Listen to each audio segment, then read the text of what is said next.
Now, on 105.9 FM and streaming worldwide on the WMAL app, O'Connor and Company. It's 8:37. It's O'Connor and Company, and Jimmy Kimmel is a weasel. I'm Larry O'Connor alongside Julie Gunlock in, I just saw a clip of him with Joe Scarborough. Ugh. Boy, what a meeting of the minds that is. Yeah. And he said that he laughs when people say that he has Trump derangement syndrome. He said, if you're a reasonable person, you should have Trump derangement syndrome.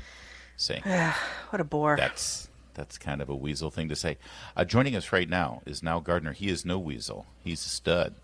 He's at Heritage Foundation. He gets to sit in the very special Margaret Thatcher Center for Freedom at the Heritage Foundation. He's also a former aide to Maggie, the Iron Lady, and he joins us now. Hey, now, thanks for joining us. Appreciate you.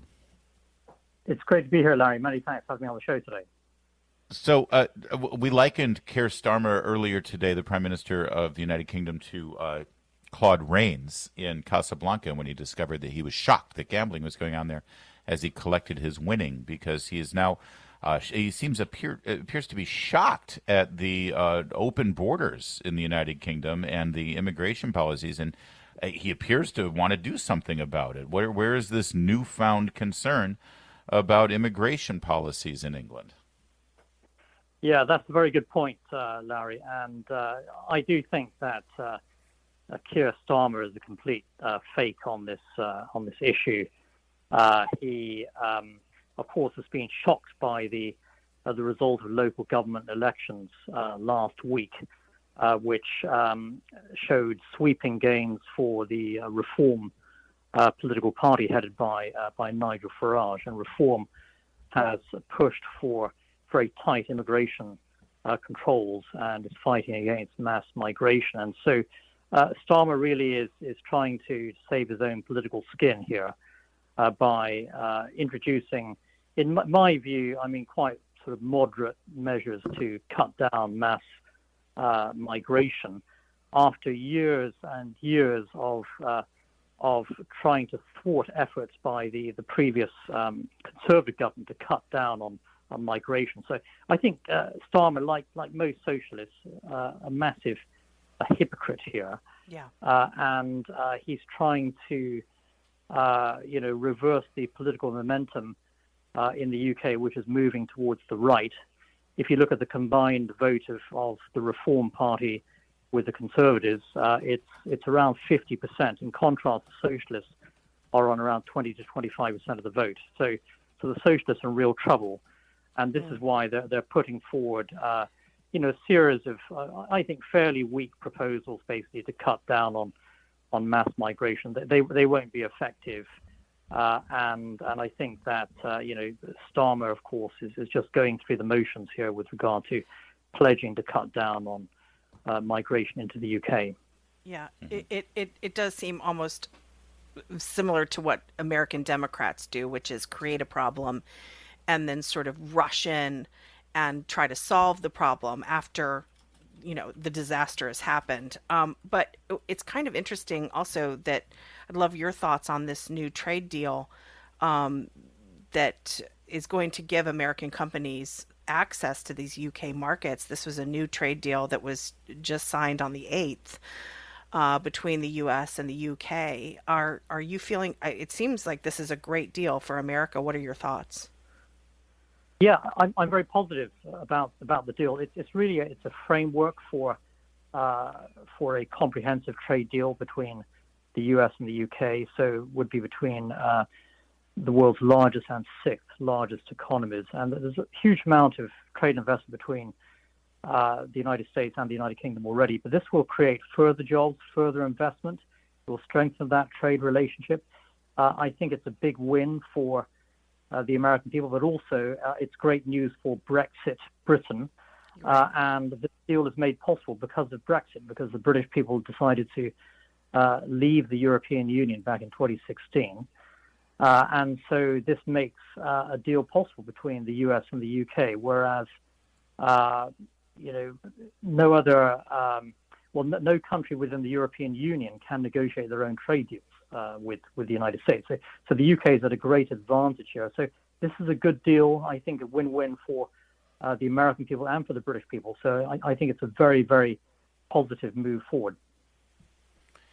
We're speaking with Nile Gardiner of Heritage Foundation. And how much of this is because of the rise of the Reform Party led by Nigel Farage, who's been talking about these issues for decades now? Yeah, Reform, of course, is a massive game changer in British politics. According to the latest polling, it's now the most widely supported party in the United Kingdom, and it presently only has 5 members of Parliament. But based on the projections in the polling, the next election it should receive potentially hundreds of parliamentary seats and could emerge as the biggest party. So it's a real threat, of course, to the socialists and the major competition, of course, for the Conservative Party, which was in power for 14 years. But I think the very good news for the UK is that the political right is surging in Britain, and the left is in retreat, and the socialists, of course, are doing immense damage to the UK. And Keir Starmer, I think, has been a disastrous prime minister. And I think that the sooner that we get the socialists out of power, the better it is for Britain. And of course, Reform is a very big part of that fight back against the left. Amazing. One other question here. We're seeing the story about the EU and the Brits potentially lending their troops to join in some EU efforts. How does that work exactly with regard to the relationship with NATO as well as the provisions under Brexit?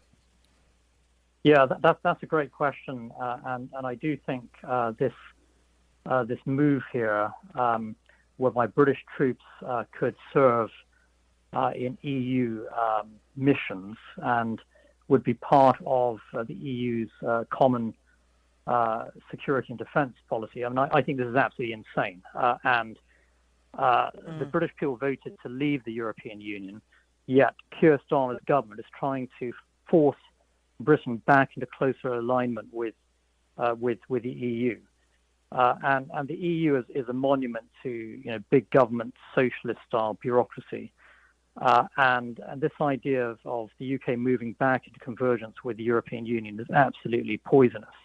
It's horrific, and it's fundamentally against the democratic wishes of the British people.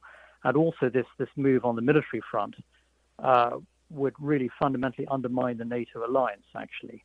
And so it split Europe. And I think that this is a very, very dangerous move that actually only benefits, frankly, the Russians. The Russians would dearly love to see the NATO alliance weakened and undermined. And if you move towards the creation of a European Union defense identity, it's a gift to Putin and the Russians, actually. And so Keir Starmer's decision to align the UK more closely with the EU on military and defense issues is absolutely appalling and should be strongly opposed by anyone who believes in the principles of sovereignty and self-determination, and by anyone who believes in the importance of the NATO alliance. Thanks for keeping us up to speed on our friends across the pond there, Nile Gardiner. We appreciate having you. My pleasure. Many thanks, Larry.